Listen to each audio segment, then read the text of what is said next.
नमस्कार। आज हम लोग पुस्तकालय विज्ञान के 5 नियमों के बारे में जानेंगे, जिसको डॉक्टर रंगनाथन ने दिया था। और ये बहुत ही महत्वपूर्ण नियम है। प्रायः इंटरव्यू में या हमारे परीक्षा के एग्ज़ाम में या पुस्तकालय के विभिन्न क्षेत्रों में ये पूछे जाते हैं पाँचों नियम। और ये बहुत ही महत्वपूर्ण नियम है, जिसको सूचना के युग में, वेब के युग में, इन सारे युगों में किस तरह से ये उपयोगी है, इसके बारे में भी वर्णन किया गया है। तो अभी तो डॉक्टर रंगनाथन ने जो 5 नियम दिए थे उसके बारे में हम पढ़ेंगे। उसके बाद वर्तमान समय में उन नियमों का क्या रूप है, उसके बारे में भी हम पढ़ेंगे। तो सबसे पहले हम लोग जान लेते हैं कि पुस्तकालय विज्ञान के 5 नियम कौन कौन से हैं। तो सबसे पहले ये जान लेना है कि पुस्तकालय विज्ञान क्या है। तो पुस्तकालय विज्ञान वह विज्ञान है जो प्रबंधन, मैनेजमेंट, सूचना, इन्फॉर्मेशन, प्रौद्योगिकी, शिक्षा शास्त्र एवं अन्य विधाओं के औजारों का पुस्तकालय के संदर्भ में उपयोग करता है। मतलब मैनेजमेंट, सूचना, प्रौद्योगिकी, शिक्षा और अन्य विधाओं के औजारों का, मतलब टूल्स का, या उनके उपयोगिताओं का, या उनके विभिन्न रूपों का पुस्तकालय के संदर्भ में उपयोग करता है, उसको बोलते हैं पुस्तकालय विज्ञान। पुस्तकालय विकासशील संस्था है, क्योंकि उसमें पुस्तकों व अन्य आवश्यक उत्पादों की निरंतर वृद्धि होती रहती है। ये तो हम जानते ही हैं। तो सबसे पहले संक्षेप में हम लोग जानते हैं, फिर उसके बाद विस्तृत इसका वर्णन जानेंगे कि 5 सूत्र क्या हैं। सबसे पहली चीज़ बताई गई है, जो पहला सूत्र है, पुस्तकें उपयोगार्थ हैं, मतलब पुस्तकें उपयोग के लिए हैं। सबसे पहला सूत्र डॉक्टर रंगनाथन ने दिया, पुस्तकें उपयोग के लिए हैं। दूसरा, प्रत्येक पाठक को उसकी पुस्तक मिलनी चाहिए, प्रत्येक पाठक को उसकी पुस्तक मिले। तीसरा सूत्र क्या है, प्रत्येक पुस्तक को उसका पाठक मिले। चौथा सूत्र है, पाठक का समय बचाना। और 5वां सूत्र है, पुस्तकालय एक वर्धनशील संस्था, वर्धनशील मतलब वृद्धि करने वाला संस्था है। अब सबसे पहला जो बताया गया, पुस्तकें उपयोगार्थ हैं, मतलब उपयोग के लिए हैं, जिसमें कुछ पॉइंट्स पे हम लोग चर्चा आगे करेंगे। चलिए इसको हम विस्तृत अभी जान लेते हैं। सन 1931 में डॉक्टर रंगनाथन ने पुस्तकालय विज्ञान के 5 सूत्र की रचना की थी, 5 लॉज ऑफ लाइब्रेरी साइंस, जिसमें उन्होंने पुस्तकालय को एक सेवा के रूप में बताया। अब ये नियम क्यों उन्होंने दिए? सबसे पहले क्या होता था, पहले जो पुस्तक होती थी, सारी पुस्तकें, उनको अलमारी में बंद करके, जंजीरों में बांध करके रखा जाता था। तो डॉक्टर रंगनाथन ने सोचा कि अगर ये जो पुस्तकें हैं सारी जंजीरों में बांध करके, ताला लगा के, उस समय अंग्रेजी ताला होता था, अंग्रेज़ों के द्वारा एकदम जर्जर, मतलब एकदम बंद करके रखा जाएगा, तो फिर आम लोगों तक पहुंच ही नहीं हो पाएगी। और जब पुस्तकें आम लोगों तक पहुंचेंगी नहीं तो वो रद्दी ही हो जाएंगी धीरे धीरे। पुस्तकें अगर पाठक के पास नहीं पहुंचेंगी तो किस काम की? तब डॉक्टर रंगनाथन ने सोचा कि इन पुस्तकों को जंजीरों से मुक्त करना चाहिए। तो इसलिए उन्होंने ये 5 सूत्र दिए। तो सबसे पहला सूत्र उन्होंने दिया इसीलिए कि पुस्तकें उपयोगार्थ हैं। पुस्तकें जंजीर में बांध के रखने के लिए नहीं, अलमारी में ताला लगा के रखने के लिए नहीं, बैंक में लॉकर में पैक करने के लिए नहीं, ज़मीन में गाड़ करके रखने के लिए नहीं, या स्पेस स्टेशन पे रखने के लिए नहीं है, या अन्य ग्रहों पे भेजने के लिए नहीं है, बल्कि वो उपयोग करने के लिए हैं। तो सबसे पहले उपयोग कब किया जा सकता है? तो सबसे पहले जब पुस्तकों का ज़्यादा उपयोग तब किया जा सकता है जब पुस्तकालय का स्थान कहाँ पे होना चाहिए। पुस्तकालय का स्थान कहीं ऐसे जगह पे होना चाहिए जैसे शहर का बीचों बीच जगह हो, या जहाँ पे अधिक से अधिक पाठक या पढ़ने वाले लोग आसानी से आ सकें। ऐसे जगहों पर, जैसे शहर के मध्य में हो गया, या किसी विद्यालय या बहुत बड़ा विश्वविद्यालय उसके आसपास में पुस्तकालय हो। हालांकि उनका खुद का भी पुस्तकालय होता है। अब मान लीजिए बहुत बड़ा विश्वविद्यालय है और उसके एक कोने पे कहीं पुस्तकालय रख दिया गया, तो सारे फैकल्टी के लोग पहुंच नहीं पाएंगे। इसीलिए विश्वविद्यालय के एकदम मिडल पॉइंट पे, सेंटर पॉइंट पे पुस्तकालय बनाना चाहिए, जिससे सारे फैकल्टी के लोग आ सकें उस पुस्तकालय में। पुस्तकालय का समय, अब पुस्तकालय का समय मान लीजिए इस तरह से हो कि दिन में 12 बजे से 2 बजे तक, तो सारे विद्यार्थी जो विद्यालय में पढ़ते हैं या कॉलेज में पढ़ते हैं, विश्वविद्यालय में पढ़ते हैं या वर्किंग जो हैं, वो तो आ ही नहीं पाएंगे। तो पाठक को हमने इग्नोर कर दिया पूरी तरीके से। किसको हमने फोकस किया? एक जो रिटायर्ड वर्ग है, या गृहिणी होगी, या जो काम पे नहीं जानते, ऐसे लोगों को हमने ध्यान पे रखा। तो ज़्यादा से ज़्यादा पाठक हम लोग उसमें कवर ही नहीं कर पाएंगे। तो खुलने और बंद होने का समय फिक्स होना चाहिए। जैसे सबको ध्यान में रखकर करना चाहिए। ये सुबह 8 बजे से लेकर के रात में 6 बजे तक अगर हो तो सुबह 8 से 10 वर्किंग क्लास या स्टूडेंट्स भी पढ़ सकते हैं, शाम को 4 से 6 पढ़ सकते हैं, या दिन में अन्य लोग पढ़ सकते हैं। और उसके बाद ये ऐसा भी नहीं है कि रविवार को सारे पाठक फ्री होते हैं तो पुस्तकालय जाएंगे तो रविवार को पुस्तकालय बंद कर दिया जाए। तो रविवार को पुस्तकालय खुलना चाहिए, तो उसका खुलने और समय का जो समय होना चाहिए, बंद होने का जो समय होना चाहिए, ये महत्वपूर्ण है। अधिक से अधिक समय तक प्रतिदिन खुला रहना चाहिए पुस्तकालय। अगला है पुस्तकालय भवन, उपस्कर या साज सज्जा, library building, furniture and equipment. अब पुस्तकालय में गए, वहाँ मक्खियाँ भिनभिना रही हैं, पंखा चल रहा है तो उसमें आवाज़ आ रहा है किर किर, बिल्कुल जैसा लग रहा है कि जैसे पुराने ज़माने में दिखाया जाता था सरकारी ऑफिसेज़ में, फाइलें दबी हुई हैं, उसमें एक पंखा चल रहा है, धीरे धीरे उसकी आवाज़ हो रही है, खिड़कियों में से कबूतर अंदर घुस के आ रहे हैं, नीचे कुर्सियों में दीमक लग गए हैं। तो ऐसा वर्णन नहीं होना चाहिए। कुर्सी हल्का सा बैठ के कुर्सी टूट के नीचे गिर गई, तो ऐसी व्यवस्था नहीं होनी चाहिए। लाइट भी ऐसी लगी हुई है कि जल रही है, बुझ रही है, जल रही है, बुझ रही है। तो इस तरह से साज सज्जा और बिल्डिंग साफ़ सुथरा होना चाहिए और आरामदायक होनी चाहिए, अनुकूलित होनी चाहिए। ना बहुत ही ज़्यादा शोर शराबा वाले जगह पे होना चाहिए, ना बहुत ही गंदगी होना चाहिए, वहाँ पे साफ़ सफाई होनी चाहिए। और इसमें ये भी बताएगी कि जैसे प्रदर्शन मंजूषाओं का निर्माण करना चाहिए, मतलब प्रदर्शनी के रूप में विभिन्न चीज़ों को लगवाना चाहिए अगर संभव हो तो। और उसके बाद ये व्याख्यान कक्ष लगवाना चाहिए, जो व्याख्यान कक्ष मतलब पढ़ाई करने के लिए अलग हो, जहाँ लेक्चर हो रहा हो उसका अलग हो, अध्ययन के लिए बुक्स वगैरह अलग रखी हो, इस तरह से हमें बदलनी चाहिए। उसका काउंटर भी पता चले मैगजीन रखा हुआ है, उस पर 1.5-2 किलो धूल भरा हो, उसको पाठक क्यों छुएगा, उसका टाइटल ही नज़र नहीं आ रहा है, या पुस्तक को ऐसे छुपा के रखा गया है कि दिखाई ही ना दे।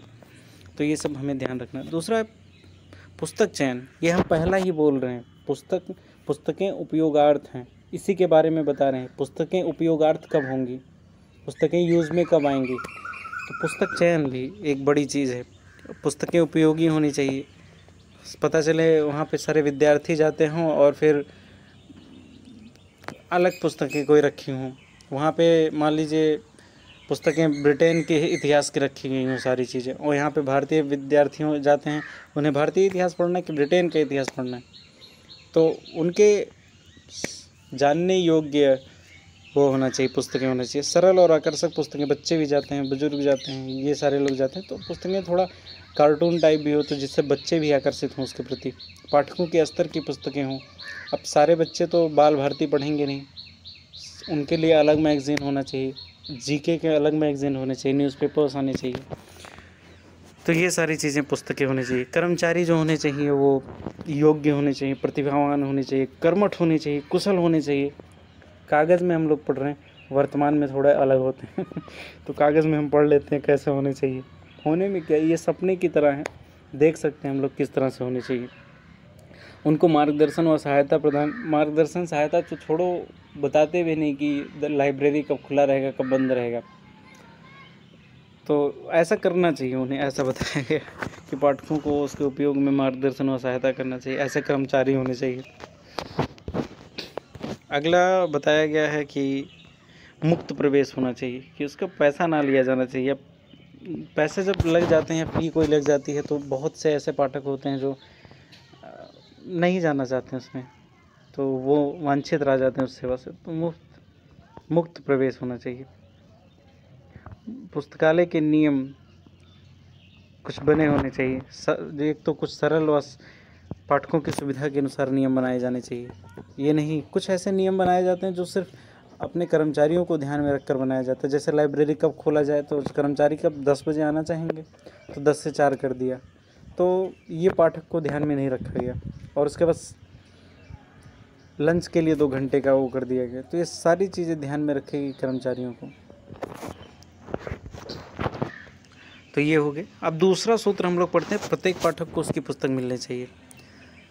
तो इसका क्या, इसमें सूत्र के अनुसार प्रत्येक पाठक को उसकी वांछित पुस्तक मिल जानी चाहिए।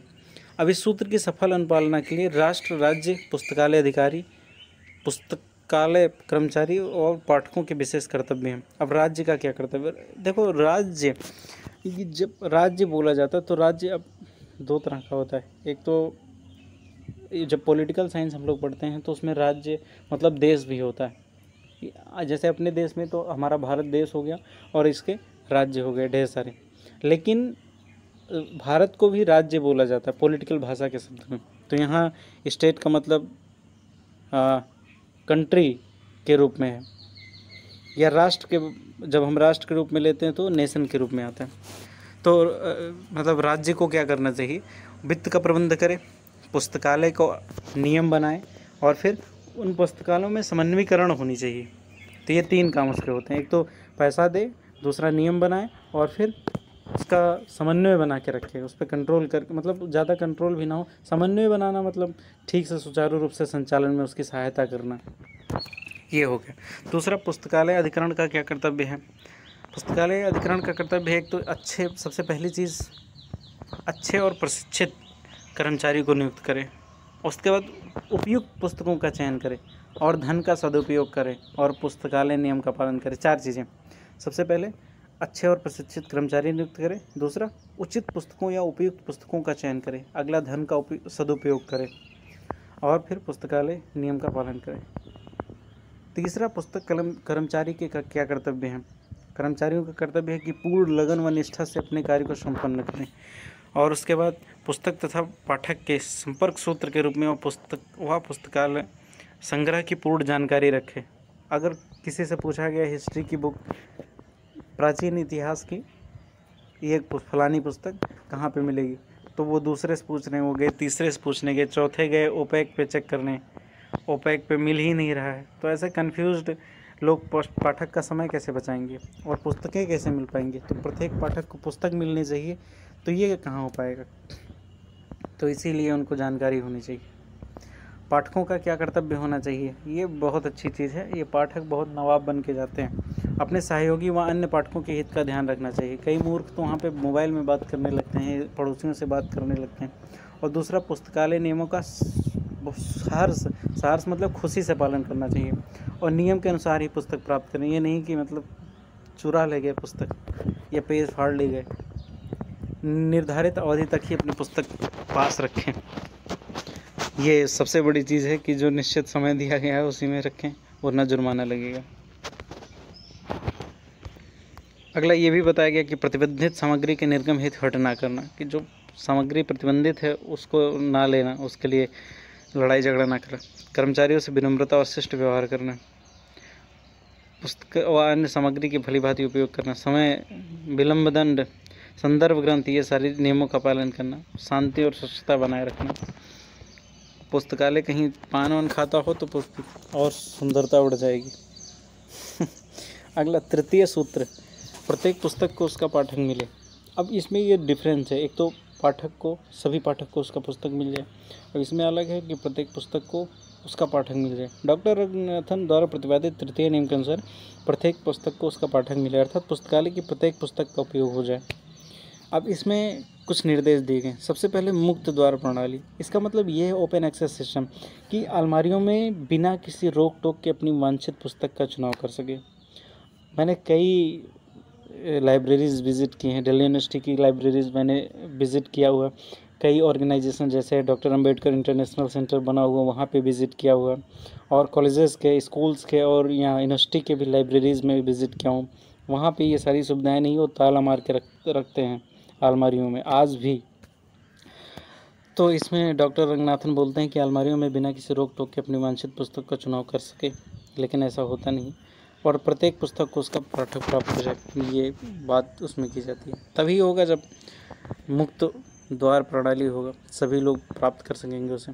अगला होगा सेल्फ अरेंजमेंट, निधानी व्यवस्थापन। फलकों पर पुस्तकों का व्यवस्थापन उचित रूप में, प्रत्येक पुस्तक को अभीष्ट पाठक मिलने में सरलता होती है।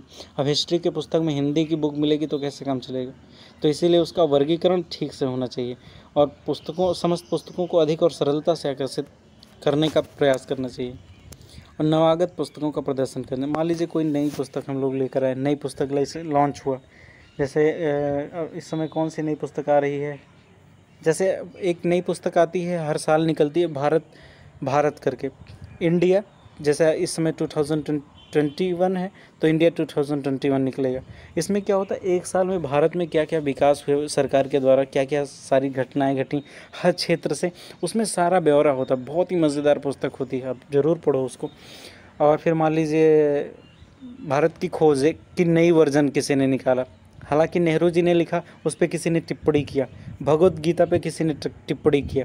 तो ऐसी पुस्तकों को मतलब फ्रंट पे रखना चाहिए। जैसे भारत 2021 हो गया, इसको फ्रंट पे रखो तभी तो लोग उसके प्रति जागरूक होंगे। ये इसमें बताया गया। पुस्तकालय की सूची होनी चाहिए, कैटलॉग, लाइब्रेरी कैटलॉग। ये सूची का बहुत विशेष महत्व है, जिससे हम उसको खोज सकते हैं, बहुत ही आसानी से उसका विश्लेषण कर सकते हैं। पुस्तक का चयन पाठकों की आवश्यकता, रुचि एवं मांग के अनुरूप ही किया जाना चाहिए। संदर्भ सेवा भी होना चाहिए, अगर हम कुछ पूछें तो फिर हमें मिल जाना चाहिए। अनौपचारिक व्यक्तिगत सहायता की आवश्यकता होती है। इसका ये मतलब होता है संदर्भ सेवा, मतलब कि मान लीजिए कोई पुस्तक लाइब्रेरी में नहीं है तो बताया, मान लीजिए मैंने बोला कि मुझे इतिहास का, प्राचीन इतिहास का पढ़ना है, फलाना चैप्टर हड़प्पा कालीन, तो अब उन्होंने बता दिया कि ये रामचरण शर्मा की ये NCERT की बुक है, आप इसको पढ़ लेना। और फिर एक उपेंद्र सिंह है, ये मोटी सी बुक है, इसको आप पढ़ लेना। और उन्होंने दूसरा NCERT सजेस्ट कर दिया जो नई वाली है। ये तीनों बुक में आपको हड़प्पा कालीन सभ्यता के बारे में पूरी जानकारी हो जाएगी। और उपेंद्र सिंह तो महाग्रंथ है, उसके बारे में भी आपको पूरी जानकारी। तो ये संदर्भ सेवा होनी चाहिए। अब मुझे तो नहीं पता, मुझे तो सिर्फ हड़प्पा कालीन पता है, संदर्भ सेवा होनी चाहिए वहाँ पे, तभी प्रत्येक पुस्तक को पाठक मिल पाएगा। प्रचार व प्रसार सेवाएं होनी चाहिए, जैसे उपलब्ध सामग्री व सेवाओं के संबंध में अधिक से अधिक व्यक्तियों को जानकारी प्रदान करने की कार्य को पुस्तकालय प्रचार कहा जाता है। तो जैसे प्रदर्शनी करना चाहिए, संगोष्ठी करना चाहिए। अब जैसे कॉलेज में जब था, दिल्ली यूनिवर्सिटी में, तो फिर वहाँ पे ये लाइब्रेरी वाले क्या करते थे कि पूरे दिल्ली यूनिवर्सिटी के लेवल पे, यूनिवर्सिटी लेवल पे या अन्य यूनिवर्सिटीज़ के लोगों को भी बुला करके वो संगोष्ठियाँ करते थे। जैसे एक तो व्याख्यान हो गया उस पर, उसके बाद कॉम्पिटिशन्स रखते थे कि आप कोई बुक ले लिया। जैसे हम लोग जब पढ़ते थे तो उसमें गोदान, जो प्रेमचंद के द्वारा जो लिखी हुई है, उसके ऊपर उन्होंने लिखने के लिए बोला था। तो ये मज़ेदार चीज़ें होती हैं, जिससे प्रचार प्रसार बढ़ता है। लोकप्रिय विभाग एक बनाना चाहिए, जैसे पत्र पत्रिकाएं होती हैं। श्रव्य दृश्य मतलब श्रव्य मतलब सुनना वाला, और दृश्य मतलब देखने वाला, समाज शिक्षा आदि जैसे विभागों का गठन करना चाहिए। पुस्तक प्रदर्शनी, एग्जीबिशन करना चाहिए, जिससे सबको मिल जाए। अगला है पाठक का समय बचाओ। हालांकि आज तक ऐसा नहीं हुआ कि पाठक का समय बचे, लेकिन बताया गया है तो देखते हैं कैसे कैसे होता है। एक तो पुस्तकालय का स्थान मैंने बताया ही सबसे पहले कि शहरों में केंद्रीय स्थलों पर होना चाहिए। ग्रामीण क्षेत्रों में भी पुस्तकालयों द्वारा, मैंने सुना वो NBT आपने सुना होगा, नेशनल बुक ट्रस्ट, उसकी एक बहुत बड़ी सी बस है। तो वो बस क्या करती है, वो ग्रामीण क्षेत्रों में जाती है और उसमें स्कूलों में, तो वहाँ पे बच्चे एक्सेस कर पाते हैं, उन बुक्स को पढ़ पाते हैं। तो मोबाइल लाइब्रेरी है, चलती फिरती बस है लाइब्रेरी की। तो मज़ेदार चीज़ है, कभी आप सर्च करना NBT library, NBT mobile library, तो मज़ा आएगा आपको देख करके। यूट्यूब पे होगा शायद वीडियो। अगला मुक्त द्वार प्रणाली, एक्सेस, ओपन एक्सेस सिस्टम, ये भी होना चाहिए कि सूची देख करके ये सारी चीज़ें मिल सकें, जिससे समय की बर्बादी को रोका जा सके। उसके बाद निधानी व्यवस्थापन, सेल्फ अरेंजमेंट होनी चाहिए। अब सेल्फ अरेंजमेंट होगा तो फिर उसमें समय बचेगा, और ज़्यादा उपयोग में आने वाली जो पुस्तकें होती हैं उनको सामने रखा जाए। बहुत रेयरेस्ट उपयोग होने वाली पुस्तकों को थोड़ा सा दूर रखा जाए, और जो पाठक मांगा है तभी उसको दिया जाए। हम ज़्यादातर मांगे होती हैं, जैसे वर्तमान समय में मैगज़ीन्स जो हो गई, उनकी मांग ज़्यादा हो गई। अब इंडिया 2021 का ज़्यादा मांग होगा एज़ कम्पेयर टू इंडिया 1999, तो उसको पीछे रखा जा सकता है। अब चाणक्य नीति की पुस्तक है, उसको बहुत ही कम पढ़ाया जाता है, तो उसको हम पीछे रख सकते हैं, हालांकि उसको आगे रखना चाहिए, तभी तो लोग जानेंगे चाणक्य नीति क्या है, पढ़ेंगे। अगला संदर्शिकाएँ, गाइड्स होनी चाहिए, जो गाइड्स कि कौन से क्रम में कहाँ पे कौन सी पुस्तक रखी जाएगी।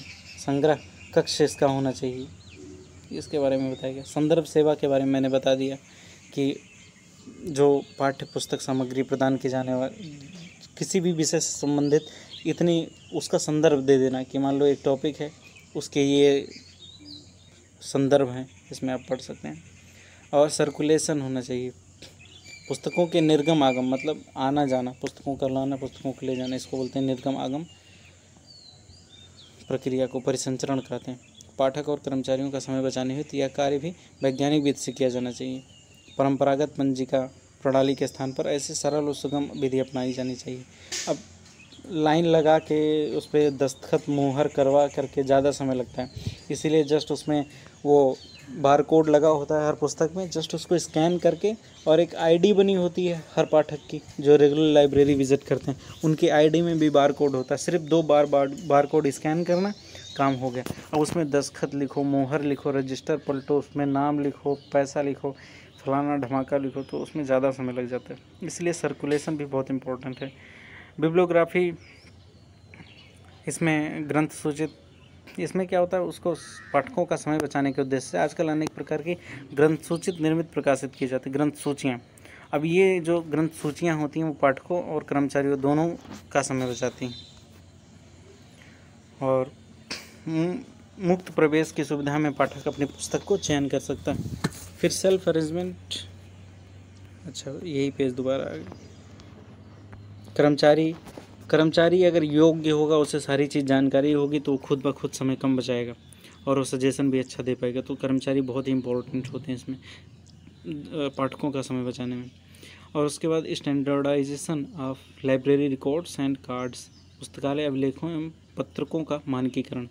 अब इसमें बताया गया कि पाठकों के समय की बचत से ही संबंधित नहीं है, वरन पुस्तकालय कर्मचारियों के समय की भी बचत के निर्देश प्रदान करता है। इस निर्देश की अनुपालना के लिए आवश्यक है पुस्तकालय अभिलेखों एवं पत्रकों का मानकीकरण किया जाना चाहिए, यानी उसका स्टैंडर्डाइजेशन किया जाना चाहिए, जिससे पुस्तकालयों का कार्य यांत्रिक गति से संपन्न हो और कर्मचारियों का भी समय बचे। 5वां ये जो सूत्र है, पुस्तकालय एक वर्धनशील संस्था है। एक एग्जाम्पल मैं आपको यहाँ पे देना चाहूँगा। जैसे अगर मनुष्य का एग्जाम्पल दिया जाए तो अभी ये समझ में आ जाएगा। जैसे छोटा सा बच्चा जब जन्म लेता है तो आप देखेंगे कुछ ही 18 साल के करीब तक उसका जो ग्रोथ होगा बहुत ही तेज़ी से होगा। अभी वो छोटा सा ही बच्चा है, फिर वो 1 महीने में बड़ा हो गया, 2 महीने में, 1 साल में इतना ज़्यादा बड़ा हो गया। 18-19 साल तक उसकी हाइट वगैरह काफ़ी बढ़ जाती है, उसका एक बड़ा सा शरीर हो जाता है। उसके 18 साल से जब तक वो ज़िंदा रहता है फिर उसका शरीर वृद्धि नहीं होता, मतलब उसकी हाइट वगैरह उतना ज़्यादा नहीं बढ़ती, 1-2 इंच बढ़ जाता है।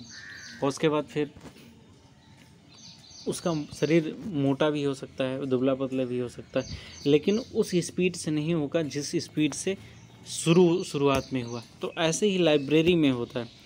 लाइब्रेरी में क्या होता है, जब हम पुस्तकालय खोलने की सोचते हैं, सबसे पहले ज़मीन खरीदा हमने, उस पर बिल्डिंग बनवाया, जल्दी जल्दी फर्नीचर लाया, इलेक्ट्रिसिटी का सारा प्रबंधन करवाया, उसमें डेकोरेशन किया, सारी पुस्तकें खरीदी, एक कर्मचारी को नियुक्त किया, धड़ाधड़ सारा चीज़ हो गया। बस मतलब 18 साल तक की जैसे मनुष्य में वृद्धि हुई, धड़ाधड़ ये सारी चीज़ें हुई। उसके बाद क्या होगा, अब सारा चीज़ सेट हो चुका है। अब पाठक आएंगे, उन्हें सुविधाएं प्रदान की जाएंगी और नई नई पुस्तकें वगैरह ही सिर्फ हमें लानी होगी। अब ज़्यादा खर्च हमें नहीं करना होगा, ज़्यादा हमें अब उतनी तेज़ी से वृद्धि नहीं करनी होगी जितनी से इसमें, जैसे नई तकनीक आई तो नई तकनीकी के रूप में विकास करना होगा। तो इसीलिए इस पुस्तकालय एक वर्धनशील संस्था, मतलब हमेशा वृद्धि करने वाली संस्था बताई गई है। तो 2 तरह की वृद्धि होती है, एक तुरंत वृद्धि होती है और फिर दूसरा बाद में वृद्धि होती है। जैसे 18 साल के बाद व्यक्ति बहुत ही दुबला पतला भी हो सकता है, आगे चल कर फिर बहुत ज़्यादा मोटा हो सकता है, फिर दुबला पतला हो सकता है, लेकिन उसकी हाइट नहीं बढ़ने वाली, कि उसकी हाइट पहले 18 साल में 6 थी और 50 साल में 12 हो जाएगी, इस तरह से। तो इसमें क्या क्या पॉइंट्स हैं, इसको हम लोग एक बार देख लेते हैं। जैसे पुस्तकालय के आकार में वृद्धि, growth in size of the library. तो इसमें बताया गया कि पुस्तकालय त्रयी यानी पुस्तक, पाठक और कर्मचारी की संख्या और उसकी सेवाओं में वृद्धि होती। संभावित वृद्धि को ध्यान में रखकर पुस्तकालय का संगठन इस प्रकार किया जाना चाहिए कि भविष्य में भवन व अन्य व्यवस्थाओं का अभाव पुस्तकालय विकास में बाधक ना हो। जैसे पुस्तकालय आज हम सोच रहे हैं कि 50 लोग आएंगे तो छोटा सा कमरा बना लिया, लेकिन आगे भविष्य में 500 लोग आ सकते हैं। आज हमने 10 पुस्तकें रखी है, आगे 10 लाख पुस्तकें हो जाएंगी। तो भवन का निर्माण इस तरह से होना चाहिए, क्योंकि भवन का निर्माण रोज़ रोज़ नहीं होता। उसका भवन का निर्माण एक मॉड्यूलर तरीके से और ड्राई विधियों के आधार पर किया जाना चाहिए। ये सारी चीज़ें हमें, और उसमें पत्रिका कक्ष अलग होना चाहिए, पहले ही एकदम बढ़िया से उसकी डिज़ाइन होनी चाहिए, और लाइब्रेरी के नियमों का ध्यान में रख करके डिज़ाइन होनी चाहिए, क्योंकि हम लोग लाइब्रेरी का निर्माण कर रहे हैं, तो ये साधारण बिल्डिंगों से अलग होता है। अगला, वर्गीकरण पद्धति। पुस्तकों की संख्या में निरंतर वृद्धि होगी और नवीन विषय भी आएंगे, तो उसका वर्गीकरण शुरुआत से ही होना चाहिए, तो जिससे आगे चलकर समस्याएं ना हो। सूची, शुरुआत से ही सूची हमें बनानी चाहिए, क्योंकि पुस्तकों में एक भयंकर बाढ़ आ जाती है। जैसे शुरुआत में हमने 50-60 हज़ार पुस्तक से शुरू किया, फिर आगे करोड़ों पुस्तक हो जाएंगी, तो उसमें बाढ़ आ जाएगी, फिर हम कितना खोजेंगे, मान लो कितनी स्टाफ भी हम रख सकते हैं, तो उसकी सूची हमें निकालना बहुत ही ज़्यादा ज़रूरी होता है। तो ये रहा हमारा 5 सिद्धांत, जिसके बारे में हमने जाना। कौन कौन से हैं 5 सिद्धांत, एक बार हम आखिरी बार और रिपीट कर लेते हैं, जिससे हमें ये पूरी तरीके से याद हो जाए। पुस्तकें उपयोगार्थ हैं, प्रत्येक पाठक को उसकी पुस्तक मिलनी चाहिए, प्रत्येक पुस्तक को उसका पाठक मिले, पाठक का समय बचाओ, पुस्तकालय एक वर्धनशील संस्था है। ये डॉक्टर रंगनाथन ने 1931 में ये 5 सूत्र दिए थे। अगले वीडियो में हम लोग जानेंगे कि वर्तमान समय में इन 5 सूत्रों का क्या उपयोग है। उसके बाद ये सारी, जब मैं अभी लगातार ही वीडियो बनाऊंगा, क्योंकि अभी मेरे पास थोड़ा सा समय है, जब ये सारा ख़त्म हो जाएगा तो मैं ग्राफ के आधार पे वीडियो बनाऊंगा। धन्यवाद।